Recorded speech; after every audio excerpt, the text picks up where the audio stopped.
This is United Network News with Sunny Galt, Calen, Kimberly Gogan, and our field messengers from around the world. Here's today's real news.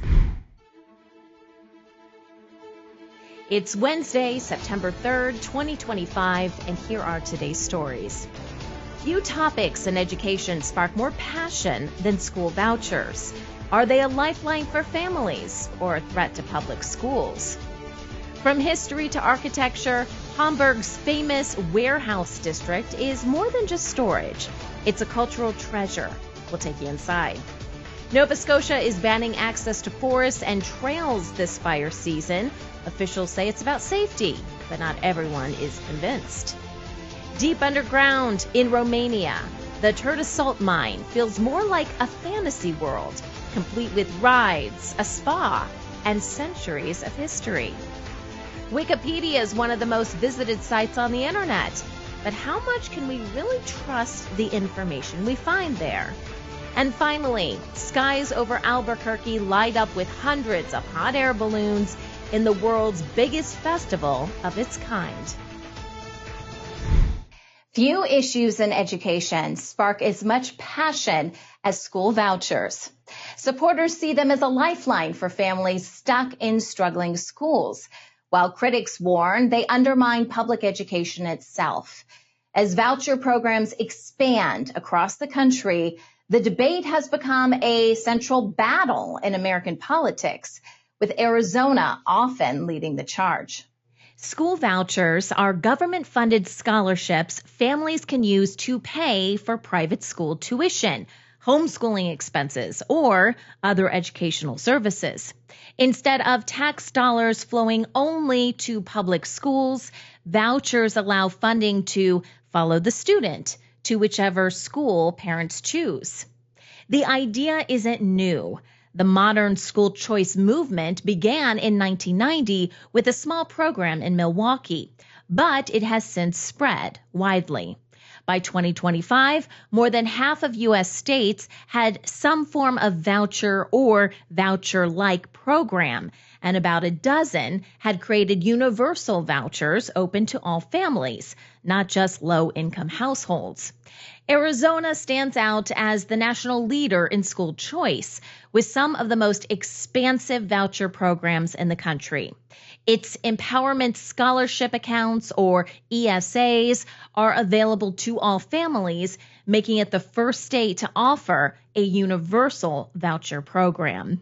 According to the Arizona Department of Education, as of 2024, nearly 89,000 students were using ESAs, while another program awarded about 62,000 tax-supported scholarships.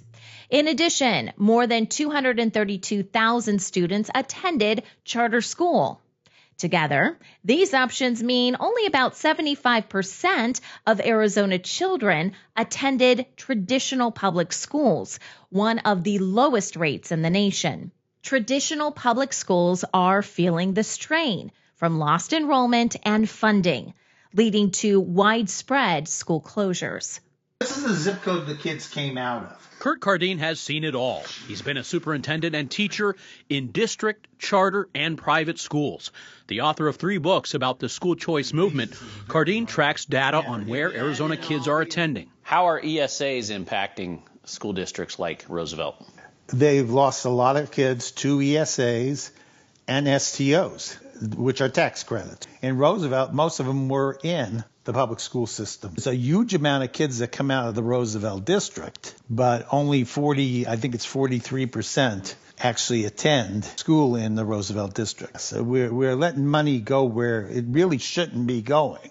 We shouldn't be subsidizing somebody who can afford to pay. Cardine would like to see universal ESAs limited to lower income families. It's too expansive. It's treating our state taxes as entitlements.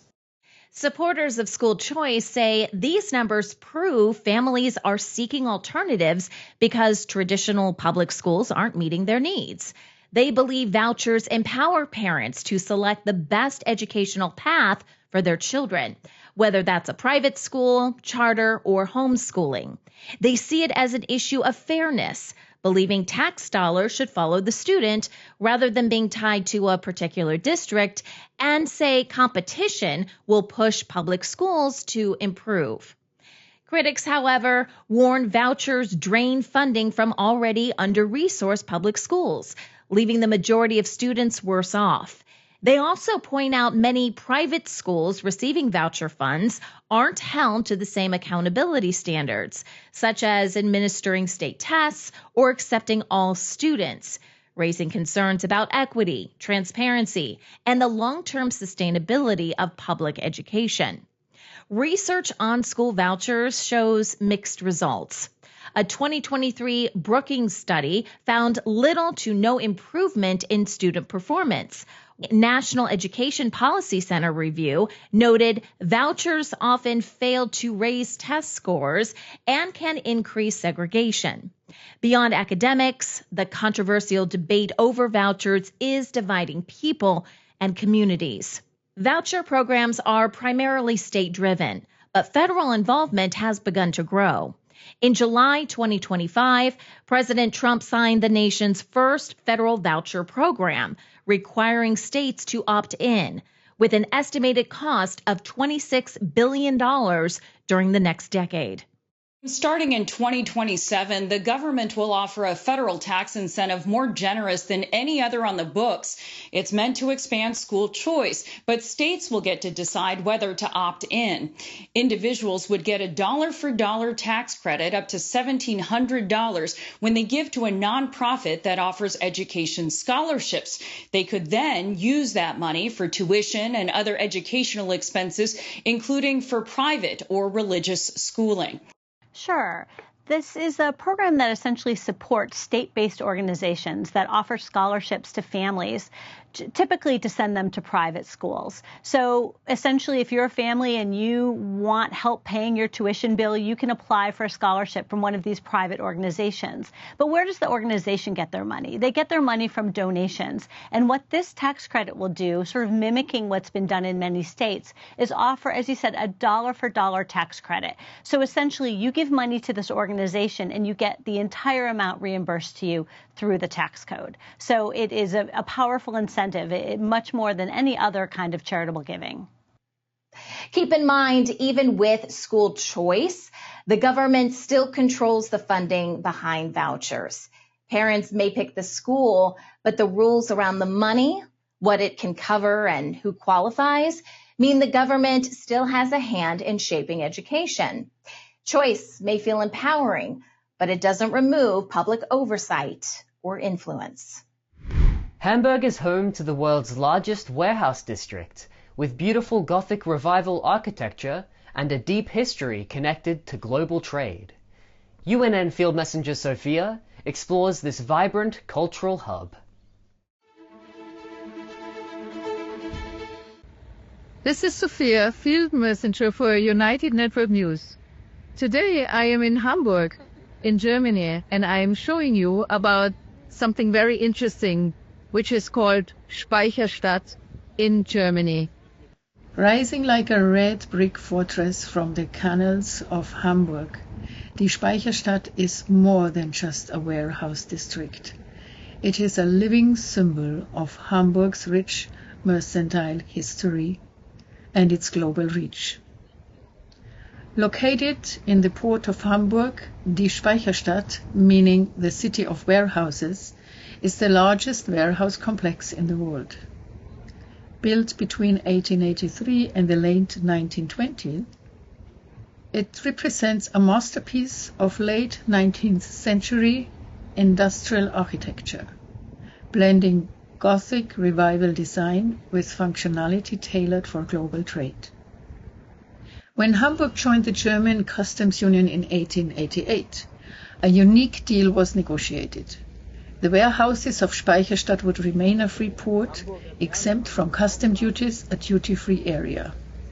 Built on thousands of oak logs driven into the muddy Elbe River, which you can see here at low tide. The warehouses are connected by canals known as fleets and serviced by boats and bridges. Goods could be loaded directly from ship to warehouse by pallet, a revolutionary logistics system back at that time. But Speicherstadt is more than bricks and barges. It is a monument to Hamburg's rise as one of Europe's most important trading hubs. It survived the challenges of the 2 world wars and its bombing and decades of changing economic tides. After the restructuring of the Freeport Zone and urban redevelopment efforts in 2003, Speicherstadt gradually opened up as a public, cultural and tourist space. So today, Speicherstadt is a vibrant cultural quarter. The warehouses now house museums such as the International Maritime Museum, cultural entertainment, cafes of large businesses, and trading companies. Speicherstadt was once one of Europe's key hubs, especially for importing, storing, and refining coffee. Today, the tradition lives on through places like the Café Museum Burg, where visitors can explore and taste the city's rich coffee heritage. And you can find here stylish coffee shops such as Café Schönes Leben, which means a beautiful life, a charming place on the corner in one of the historic warehouse buildings. You find here a warm rustic setting that blends original brick and timber architecture with a welcoming café atmosphere. And a second one is Fleetschlösschen, meaning a little castle by the fleet. So Speicherstadt stands as a bridge between the history of the past and the present, a reminder that commerce, architecture and culture can come together to shape not just a city, but a story that spans continents. Thank you for watching, and I hope you enjoyed this report. Till next time, this is Sophia signing off. With hot, dry conditions greatly increasing the risk of wildfires, Nova Scotia, a province on Canada's east coast, is taking extra precautions this fire season. On August 5th, the province banned public access to forests, trails, and parks, a decision that's sparking plenty of debate. On the surface, it seems like a measure to protect the environment or prevent wildfires, but it's hard not to wonder if there's more to the story. Under Nova Scotia's Forests Act, the Natural Resources Minister can restrict access to forests to protect them. In fact, Nova Scotia has restricted travel and activities in the woods for 7 times, most recently in spring 2023. Officials say with no rain expected, preventing wildfires is key to protecting communities. The Canadian Interagency Forest Fire Centre claims during Canada's worst wildfire season in 2023, more than 95% of wildfires in the Maritimes, a region in eastern Canada, were caused by humans. Things like arson, unattended campfires, cigarette embers, and even falling power lines were to blame. So restricting access might seem like a logical way to lower the risk. But not everyone agrees. Critics are calling the ban government overreach, arguing it unfairly limits public access. Others are raising questions about whether there's something else driving the decision. There are a lot of people that are pissed off about this. There's people that are thinking that the government is actually has manipulated the weather to create this just to have control. There's people that are mad that they're allowing permits to be issued to forestry and other companies, big companies, to have access to the forest, even though it's a risk of causing a fire. Now, while I don't agree that the government is creating this to control us, there is uranium mining that's been given the go-ahead in Nova Scotia by the same premier, conservative premier, that just put the ban in place. And the issue is that the premier wants to open pit uranium mines here, and there's a lot of pushback on that. And he has a duty to consult my people, and he went right around it. it was sneaky. He pushed the bill through. So there's a lot of people that are protesting the uranium mining. Now, if I can see why people would think that the government is up to no good, because in order to push the uranium mining without protesters, what would you do? You'd ban the protesters from being in the area that the mining is happening, and that happens to be in the forest. So I understand why people have those concerns about the government being sneaky and corrupt, because I believe the government is sneaky and corrupt. It's not just Nova Scotia taking action, though. Other provinces in Atlantic Canada are also stepping up their wildfire protection efforts. Prince Edward Island, near Newfoundland, have banned open fires entirely, with Newfoundland's premier warning illegal fires could cost you up to $50,000 in fines or even 6 months in jail. Due to dry conditions, New Brunswick has also banned access to public land. No fishing, camping, hiking, or trail use allowed, except at campgrounds. Private landowners are asked to follow these rules too. The fines in New Brunswick are only $140, which is way lower than in other provinces. And then the officials show up, saying the real danger isn't hikers accidentally starting fires, it's them getting injured in the woods. Me going for a walk in the woods is going to cause a fire. I can understand why people think that that's ridiculous. But the reality is, it's not that you might cause a fire. It's that if you're out there walking in the woods and you break your leg, we're not going to come and get you, because we have emergency responders that are out focused on a fire that is threatening the lives of New Brunswickers. And if you take your boat out fishing in a pond in Crown Land and you capsize, we're not going to be able to come and help you out, because our first responders are focused on an immediate and serious threat to our province. And so it's the possibility of diverting emergency resources away from where they are really needed. Nova Scotia's woods ban is raising concerns for homeless individuals living in wooded areas. While some have moved to shelters or non-wooded spaces, many remain in high-risk areas. Critics point out finding people who were already struggling with homelessness and poverty is ineffective and only makes their situation worse. Lawmakers and advocates are calling for meaningful support and long-term solutions to address the root issues, rather than issuing fines for people who can't afford to pay. The ban is also affecting individuals. It's impacting local businesses that can't rely on access to wooded areas. Outfitters, tour operators, and recreational gear shops are all feeling the pinch with fewer customers and lower sales.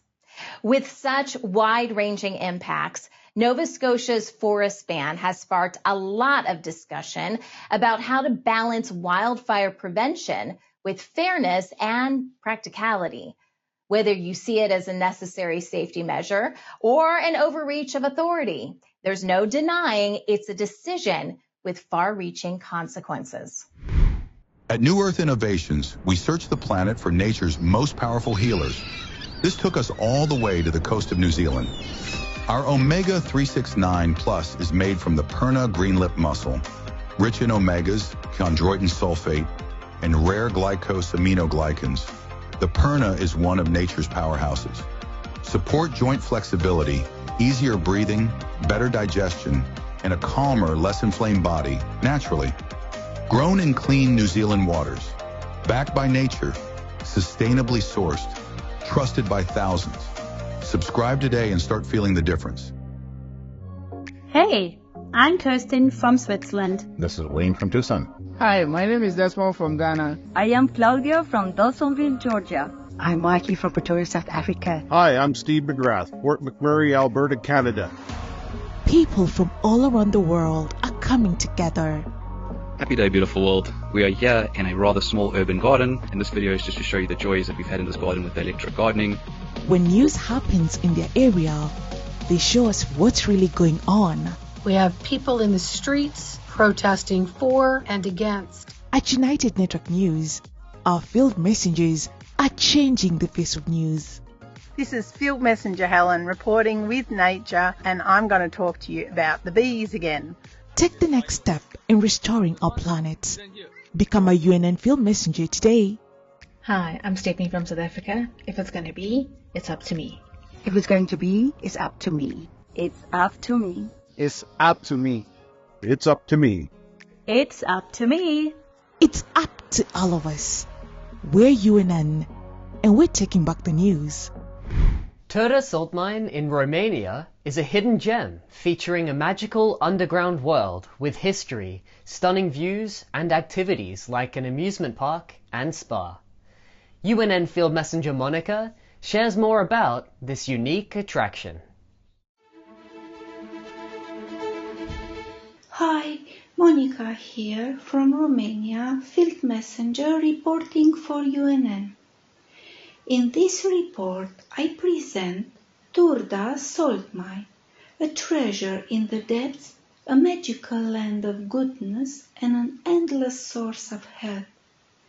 Turda Salt Mine is one of the few Romanian tourist attractions included in the famous Michelin travel guide, receiving 2 out of a possible 3 Michelin stars.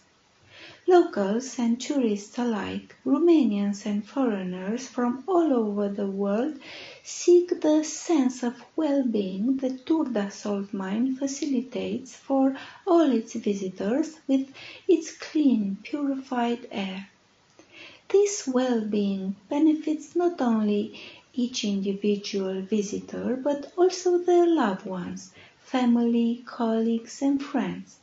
It's like an impulse that's passed on a contagious goodness. Consequently, with this reporting from behind the camera, I am embarking on a mission to be irresistibly infectious. You enter the underground area by descending several staircases until you reach the Franz Josef Gallery, which is almost 1 kilometer long. From this seemingly endless gallery, you can access the rest of the halls and mines. The Rudolf mine can be reached by a panoramic indoor elevator. The second option is stairs. The 13 floors, more precisely 172 steps, can be descended on a staircase which is also the oldest wooden structure in the salt mine. It is made of firewood, not by chance, but because the resin neutralizes the salt and prevents it from crystallizing. From the Rudolf mine, you have to descend another 13 floors to the Teresia mine, where a small underground lake has formed. This area of the salt mine is said to have the cleanest air. A visit to Turda Salt Mine offers, in addition to the route through the Salt Museum, a variety of interactive activities for both young and old to enjoy, in a mini amusement park in Rudolf Mine and Teresia Mine. Turda Salt Mine features a spacious amphitheater with 180 heated seats that regularly hosts shows, movie screenings, and concerts. The salt mine also offers a spa with a gym, jacuzzis, saunas, and a swimming pool. Turda Salt Mine, this magical realm deep in the heart of Transylvania, is the underground the humans have created in a special natural environment, digging into the salt deposited after the evaporation of the sea that covered the whole region millions of years ago. These salt deposits, which form an impressive underground labyrinth today, could supply the world's salt needs for nearly 100 years, if necessary. Thank you for watching. Bye. Wikipedia, the free online encyclopedia, is one of the most popular information sources ever. Just Google anything, history, current events, and Wikipedia is usually the top result. It's believed to be written and edited by volunteers worldwide, which makes it super accessible, but also raises questions about its reliability. Can we always trust what's written there? Or should we double check before taking it as fact? One major issue with Wikipedia is anyone can edit it. Sounds great in theory, but in practice, it opens the door to bias and inaccuracies. With no required credentials for editors, pages can reflect personal agendas instead of facts. This leads to a mixed bag of content. Some pages are thorough and well-sourced, while others are shallow or skewed by the editor's interests. And since there is no official fact-checking process, errors or biased content can sit there untouched until someone bothers to fix it. Even Wikipedia's co-founder, Larry Sanger, has raised concerns about its reliability. He says the platform often reflects mainstream views rather than offering diverse perspectives. Powerful groups can manipulate content on controversial topics, and paid editors can quietly make changes to shape narratives. That's a big problem for a site millions rely on every day. Wikipedia made a real effort at neutrality for, I would say, its first 5 years or so, and then it began a long, slow slide into what I would call leftist propaganda. I mean, it's a harsh description to put on Wikipedia, but at least a lot of the political articles read that way now. But that's because they follow the news media, at least they have done in the last 10 years or so, 10 or 15 years. They've gradually gotten rid of all of blogs, and then more recently they've gotten rid of almost all conservative news sources as sources for their articles. To make matters even more complicated, the Wikimedia Foundation, the organization behind Wikipedia, has recently introduced new guidelines for researchers studying the platform's neutrality. And these guidelines are stirring up some debate.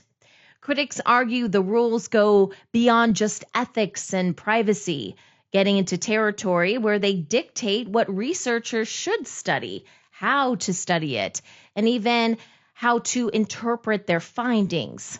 This is a big shift for an organization that used to stay hands-off when it came to research and editorial decisions. With control over funding, collaborations, and access to internal data, the foundation now holds major influence over which research gets done. These new rules could discourage independent studies of one of the world's most trusted sources of information. So what does all of this mean for how we learn and decide what to trust online? It's worth thinking about, especially in a world where information is just a click away. Wikipedia's influence doesn't stop at its own website anymore. That would be bad enough. Every major AI system, from ChatGPT to Google's Gemini, feeds on Wikipedia's massive database. That means the future of unbiased information itself is in jeopardy. And the source of that unbiased information is harder to identify because it is embedded in AI systems.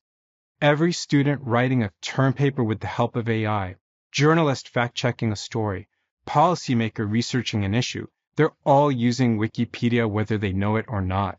So how can we bring Wikipedia back to its original mission? We must let them know that we are onto their game. For example, call them out on social media if you know they have something wrong. I've seen posts like these and done stories on them. The concept behind the site was a brilliant one, a decentralized crowdsourced encyclopedia, countless articles written by countless contributors, each fact-checking the work of others. We must demand a return to that model. Until that return comes, it's incumbent on all of us to seek out other sources of information. We must become our own fact-checkers. We can't outsource that responsibility to anyone, least of all Wikipedia. A lot of teachers and professors tell students to avoid Wikipedia because it's unreliable. But it's not that simple. Wikipedia can be a solid starting point for research. Studies have shown it's about as reliable as other tertiary sources. For example, a Nature study found Wikipedia's science entries had a similar number of errors as the Encyclopedia Britannica. Other research backs this up, showing that while it's definitely not perfect, Wikipedia can be consistent with resources we've used in the past. The key is to use it with a critical mindset. Treat Wikipedia like a jumping off point, not the final word. Always double-check facts and consult multiple sources, especially for important or controversial topics.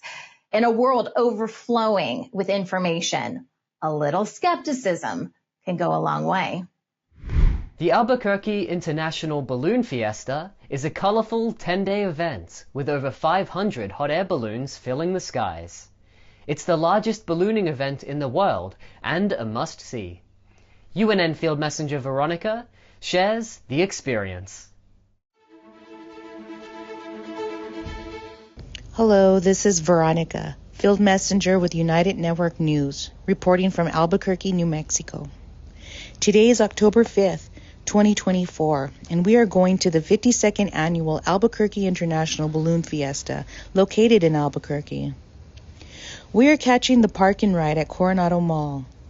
Park and Ride is where you park your car at different locations throughout the city and take a bus to the event. We are here at 4:30 a.m. and the lines are already wrapping around the parking lot. The Balloon Fiesta started at this very mall 52 years ago. In 1972, with 13 balloons launching, the Balloon Fiesta has grown to a 10-day event, launching from the custom-designed 365-acre Balloon Fiesta Park. With over 500 balloons, this is the largest ballooning event on planet Earth. It is also the most photographed event on Earth. Guests from all over the world come to Albuquerque to celebrate ballooning. Literally hundreds of balloons will be taking flight from the Balloon Fiesta Park the first week of October. Guests walk the field and are a part of the action. Hundreds of thousands of smiling, upturned faces, awestruck by the spectacular beauty of hot air balloons filling the big blue AM New Mexico sky. Each day, Dawn Patrol, which is a group of selected balloons, they launch prior to sunrise on the days of mass ascensions. They check for wind speed, and other weather conditions that may or may not affect the hot air balloons. A mass ascension is when all 500 plus balloons launch from Balloon Fiesta Park. This takes approximately 2 hours. Walking the fields, you will see chase crews. The chase crews help the pilots inflate and deflate their balloons for each flight. They are also seen driving around the city, going where they are needed. Anyone who is interested in being in a chase crew, you can register online at balloonfiesta.com. In addition to the chase crews, you will see zebras. Zebras are the Balloon Fiesta launch directors. They help with the balloons every day. The reason they are called zebras is that they wear black and white striped shirts, like referees. As the balloons are so large, the pilot cannot see what is going on above. So the zebras check the airspace above them as they prepare to launch to make sure it is clear and safe to ascend. Some evenings we have the balloon glows. During the glows, you walk the field at nightfall and you will hear the thrilling roar of hundreds of burners simultaneously igniting, turning the park into a huge lighted Christmas tree of colorful balloons. What you can't feel until you join us is the massive joy everywhere around you. This is Field Messenger Veronica reporting for United Network News. Thanks for watching. At UNN, you are the news. Get involved by joining our weekly Field Messenger meetings. Visit unitednetwork.earth to learn more. Remember, if it's going to be, it's up to me.